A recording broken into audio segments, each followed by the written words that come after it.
Hello guys, welcome to the fourth part of excavation safety. excavation safety के चौथे part में आप सभी का स्वागत है। अभी स्टार्ट करते हैं आज का topic, protective systems during excavation work. Excavation work के दौरान प्रोटेक्टिव सिस्टम्स क्या क्या होते हैं, और मेथड ऑफ एक्सकवेशन भी बोल सकते हैं, एक्सकवेशन के मेथड वगैरह इसी में आते हैं। तो अभी मैं आपको प्रोटेक्टिव सिस्टम बताता हूँ। मुख्य रूप से 4 तरह के प्रोटेक्टिव सिस्टम एक्सकवेशन और ट्रेंच में यूज़ किए जाते हैं। They are, the first is shoring, the second is shielding, the third is sloping and the fourth and last is benching. Shoring, shielding, sloping and benching, ये 4 मुख्य protective system use किए जाते हैं, लेकिन हर जगह यूज किए जाते हैं ऐसा ज़रूरी नहीं है। बहुत सी ऐसी साइट आपको मिलेंगी कि ये सब चीज़ सुनने को भी नहीं मिलती हैं, देखनी तो दूर की बातें हैं, मुश्किल है ये सब चीज़ें कहीं पे भी मिलना। लेकिन अपन पढ़ेंगे ज़रूर, क्योंकि हमें नॉलेज होनी चाहिए। जहाँ पे ज़रूरत हो इस्तेमाल करेंगे, जहाँ पे नहीं ज़रूरत है छोड़ देंगे। तो सबसे पहले हम शोरिंग के बारे में जानते हैं। What is shoring? Shoring is the provision of a support system for trench fish used to prevent movement of soil, underground utilities, roadways and foundations. Shoring or shielding is used when the location or depth of the cut makes sloping back to the maximum allowable slope impracticable. देखिए, shoring एक ऐसा system है, एक ऐसे equipments या एक ऐसी प्रणाली को हम शोरिंग बोलते हैं, जो हमें खुदाई के वक्त दोनों साइड की दीवारों से होने वाला जो नुकसान है, केविन है या कोलैप्स है, उससे बचाता है। अब वो ट्रेंच हो कि ऑलमोस्ट अगर मैं कहूँ तो शोरिंग ज़्यादा एक्सकवेशन के लिए यूज़ किया जाता है और ट्रेंच के लिए शील्ड ज़्यादा यूज़ की जाती है। So we consider shoring for the excavation and shielding for the trench. तो शोरिंग 3 टाइप की होती है। टिम्बर मुख्य रूप से 2 प्रकार की होती है, टिम्बर, हाइड्रोलिक और न्यूमेटिक। तो न्यूमेटिक का तो सिस्टम इधर इंडिया में इधर चलता नहीं है। टिम्बर और हाइड्रोलिक 2 तरह की शोरिंग होती है, दोनों के बारे में आपको मैं बताता हूँ। सबसे पहला timber shoring. Timber shoring is done with wooden sheet, जिससे बेड या दूसरा और कोई भी चीज़ या कभी कभी दीवारें पार्टीशन हम बनाते हैं तो आपने वो देखा होगा, प्लाई जो होती हैं, प्लाईवुड जो होता है, उसको इस्तेमाल करके शोरिंग बनाई जाती है। The shoring shall be designed and constructed to meet all the requirement. Shoring shall be designed by a qualified person and it should meet the accepted engineering requirement. The wooden piece holding all the planks are known as wheel and cross bearing to hold both the side apart is provided. Photo के जरिए आप लोग को मैं दिखाने की कोशिश करूंगा और साथ साथ में बताता हूँ शोरिंग में क्या होता है। नॉर्मली बात करते हैं, खुदाई जब होती है, जब एक्सकावेशन होती है, ज़मीन के नीचे तक जब जाती है, तो साइड की दीवारें जो होती हैं वो ऐसे ढह नहीं जाएं, उनमें से भुरभुरा के मिट्टी नहीं गिर जाए, ऐसे वो केविन नहीं हो जाए, उनमें से ऐसे कोलैप्स ना हो जाए, उसके डर से उन दोनों साइडों को, दीवारों को सपोर्ट देने के लिए हम शोरिंग का इस्तेमाल करते हैं। और टिम्बर शोरिंग का मतलब कि लकड़ी से बनाई हुई शोरिंग। तो वो लकड़ी के जो फट्टे, जो प्लैंक्स इस्तेमाल किए जाते हैं, वो भी इस्तेमाल कर लेते हैं। और प्लाईबोर्ड अगर मिल जाए तो बहुत अच्छा है, वो भी इस्तेमाल करते। क्या करते हैं, इस तरफ फट्टे या तो प्लाईबोर्ड लगा देते हैं, इस तरफ लगा देते हैं, और उनके बीच में ऐसे लकड़ी के ही, टिम्बर के ही जो पोल होते हैं, लकड़ी के टुकड़े काट के बिल्कुल एकदम साइज के, उनके बीच में फंसा देते हैं।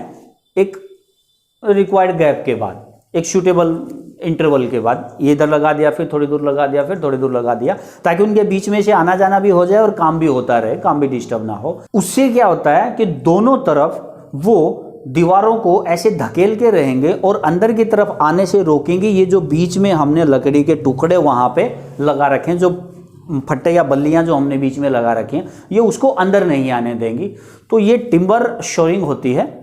इसके बाद बात करते हैं हाइड्रोलिक शोरिंग की। हाइड्रोलिक शोरिंग देखिए बहुत ही कम इस्तेमाल होता है इंडिया के अंदर, शायद कहीं कहीं पे मिल जाता है। हाइड्रोलिक शोरिंग का मतलब क्या होता है, ऐसे ही 2 स्टील की या प्लाई का भी बना सकते हैं, या तो स्टील की, हाइड्रोलिक में ज़्यादा स्टील का इस्तेमाल करते हैं, तो स्टील की ऐसी चादरें दो साइड में लगा दी जाती हैं, उनके बीच में भी ऐसे ही वो बीच में स्टील की रॉड या स्टील की पाइप्स लगाए जाते हैं जो एक्सटेंड होते हैं और कम हो जाते हैं, लेकिन उसका फ़र्क ये होता है कि वो लकड़ी की तरह ऐसे वहाँ पे ले जाके नहीं बनानी होती, वो पहले से बनी बनाई होती है। और उसको दोनों को इस तरीके से डिज़ाइन किया जाता है कि जब बाहर निकालना हो तो वो आपस में या तो ऐसे चिपक जाती हैं, या तो फिर ऐसे करके मिल जाती हैं, या तो फिर ऐसे करके मिल जाती हैं। ठीक है, उसी को हाइड्रोलिक बोलते हैं। तो बाद में हाइड्रोलिक प्रेशर से ऐसे, मतलब ऐसे एक है, एक दीवार इधर है, दूसरी दीवार इधर उस पर लगी हुई है, बीच के उसके वो जो है फोल्ड हो गए हैं, डंडे जो बीच की रहेंगे वो फोल्ड हो गए, उसको ऐसे एक्सकावेशन के नीचे उतार के और हाइड्रोलिक प्रेशर देके उसको फिर वापस ऐसे खोल दिया जाता है। तो जितना रिक्वायरमेंट है, जितना उसको खोलना है उतना उसको खोल लेते हैं। तो ये होता है हाइड्रोलिक शोरिंग। अब जो मैंने न्यूमेटिक शोरिंग की बात की थी, न्यूमेटिक शोरिंग में क्या है, ना तो वो लकड़ी का ऐसा बना हुआ होता है, वुडन का भी नहीं है, टिम्बर का नहीं है, और हाइड्रोलिक भी नहीं है, वो दोनों के बीच का मिला जुला सिस्टम होता है। साइडों में प्लाई या फट्टे लगे होते हैं, लेकिन बीच का उनका जो जैक होते हैं ना, वो स्क्रू वाले होते हैं। दोनों साइड से वो एक्सटेंड भी हो सकते हैं और उनकी साइज कम भी की जा सकती है। तो जितना ज़रूरत होता है ऐसे साइडों में प्लाई या फट्टे लगा के उसको बीच में जैक को रख के और दोनों साइड से उतना ही खोल लेते हैं जितना ज़रूरत होती है। जब दोनों दीवारों पे लग जाता है तो उधर उसको लॉक कर देते हैं, वापस उसको ऐसे अनस्क्रू करके वापस बंद हो जाता है, मतलब अंदर की तरफ आ जाता है, और उसके फट्टे या जो हमने प्लाई लगाई थी उसको निकाल के हम शोरिंग को वहाँ से रिमूव कर देते हैं। तो ये न्यूमेटिक सिस्टम होता है। इसके बाद शोरिंग के बाद दूसरा हमारा था शिल्डिंग।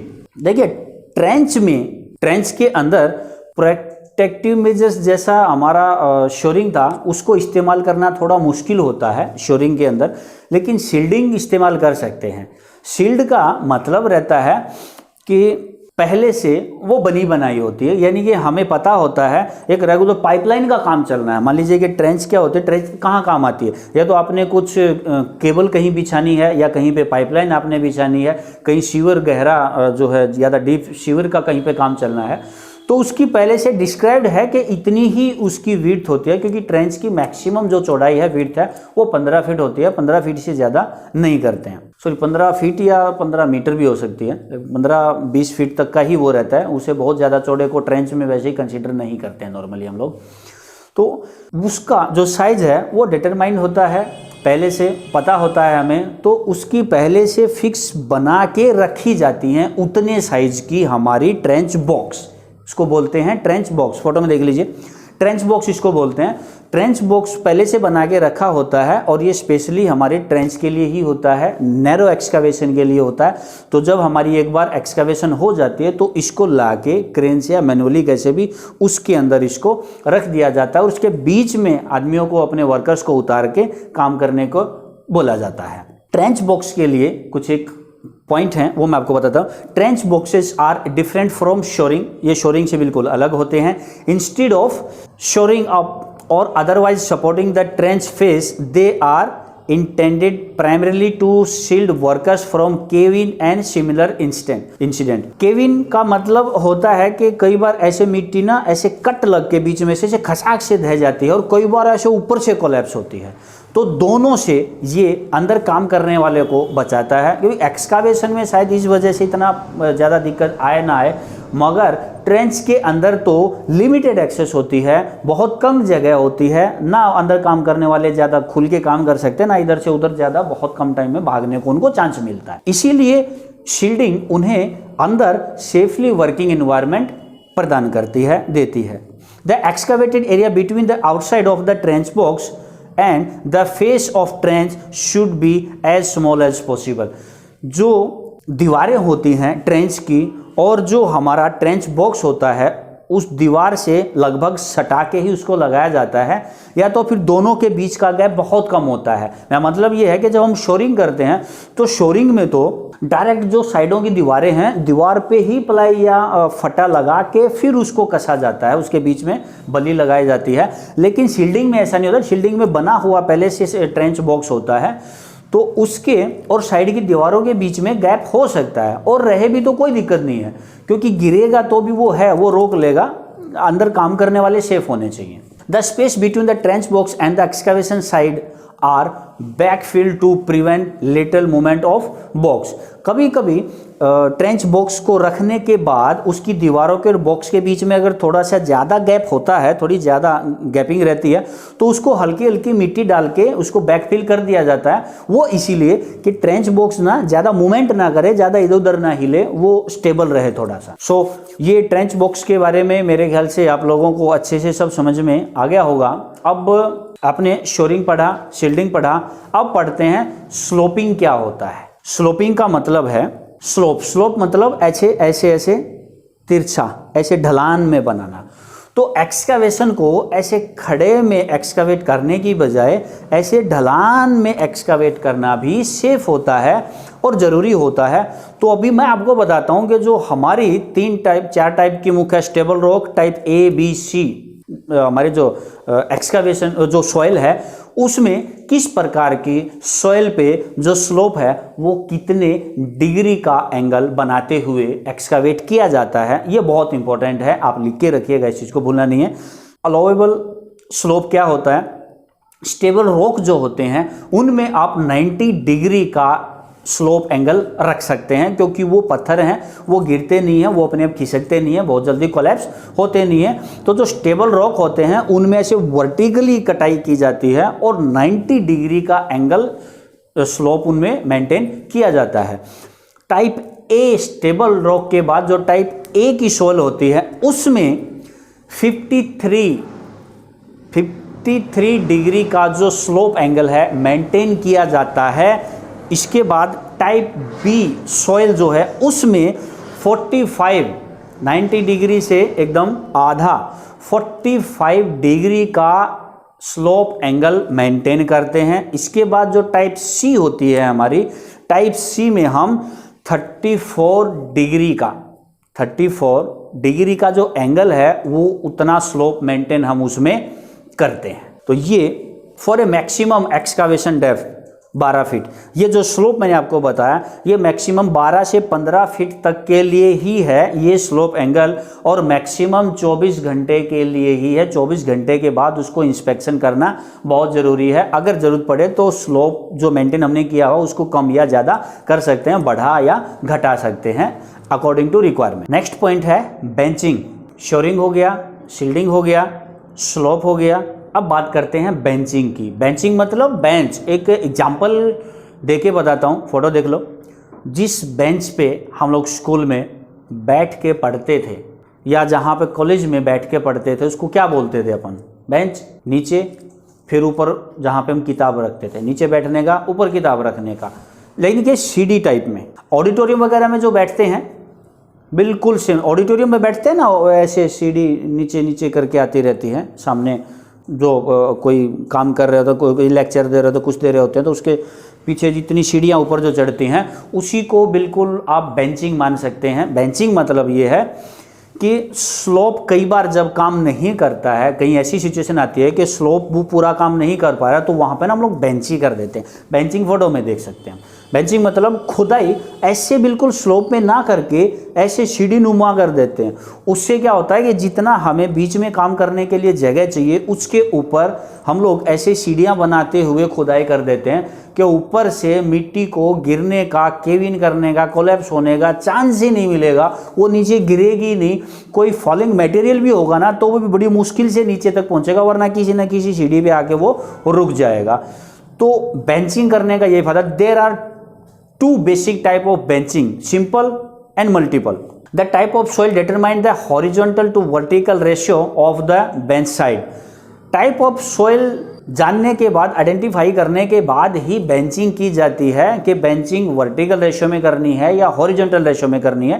ये दो तरीके से हो सकती है। मतलब घरों में आपने सीढ़ियाँ देखी होंगी, एक तो बहुत खड़ी चढ़ती हैं, मतलब होती तो वो सीढ़ियाँ ही हैं लेकिन बहुत कम जगह में बहुत ऊंचाई पे चढ़ जाती हैं।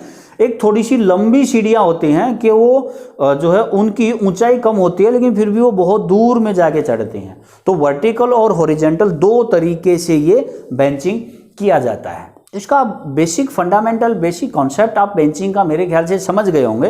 लास्ट में अभी एक और चीज़ मैं आपको इम्पोर्टेंट जो है वो बता देता हूँ, अंडरपाइनिंग। ये थोड़ा अलग है इन दोनों से और हमारे प्रोएक्टिव सिस्टम में ही आता है। इसको हम बोलते हैं अंडरपाइनिंग। अंडरपाइनिंग मतलब हम ऐसी जगह एक्सकावेशन कर रहे हैं, ऐसी जगह कंस्ट्रक्शन चल रहा है काम का, हमें फाउंडेशन या कुछ बनाना है जहां साइड में एक और बड़ा हैवी स्ट्रक्चर या बिल्डिंग है और वो काफ़ी ऊंचा है, तो उसको सपोर्ट देने के लिए, मतलब वो हमारी तरफ गिर न जाए क्योंकि किसी भी बिल्डिंग का, नॉर्मली बिल्डिंग का जो फाउंडेशन होता है ना, ऐसा नहीं है कि वो 20 फीट नीचे तक गया हुआ है। वो बिल्डिंग के अकॉर्डिंग फाउंडेशन बनाते हैं, 5 फीट नीचे, किसी का 7 फीट नीचे, किसी का 10-12 फीट नीचे मैक्सिमम। लेकिन हमें एक्सकावेशन जो करना है उसके साइड में, उसमें अंडरग्राउंड ही हमें 2 से 3 मंजिल बनानी है। कोई मॉल बन रहा है हमारा या कोई और चीज़ बन रही है तो हम तो बहुत नीचे गहराई तक जाने वाले हैं, तो ये तो फिर पूरा का पूरा ढह के नीचे आ जाएगा फाउंडेशन समेत।